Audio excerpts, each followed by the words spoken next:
Most people wonder what would happen if they just left their pterygium alone. Certainly, pterygia that are small, not causing any concern and not causing any symptoms at all, can be safely monitored.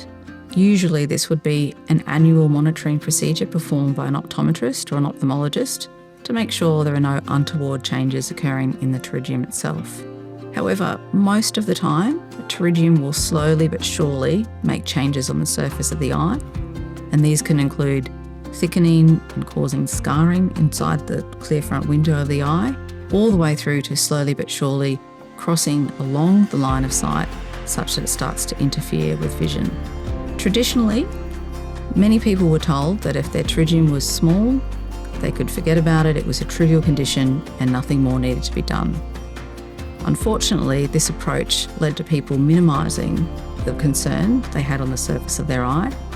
And one way that this impacted on them in the long term was that they did not seek ongoing care to monitor this condition. When the pterygium then became large enough to start to interfere with their quality of vision or their comfort, accessing surgery at that point didn't necessarily return their sight back to normal.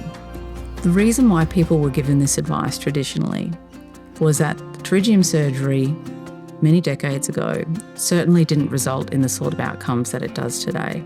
Pterygia were prone to growing back because not enough of the tissue was removed. Additionally, it was done under different situations, often resulting in a lot of pain and discomfort. However, with modern techniques, surgery is performed in a way that is comfortable for the patient, and using the perfect technique, the risk of the pterygium growing back is very low, less than 1 in 1,000. And certainly the technique also restores the eye back to a normal level of appearance and comfort. So certainly, while pterygia that are large will always be referred for removal because they're interfering with vision, it's really important to consider other reasons to remove pterygium as well. I find that patients are bothered by their pterygium often because of its appearance and the symptoms that they're causing in their day-to-day lives.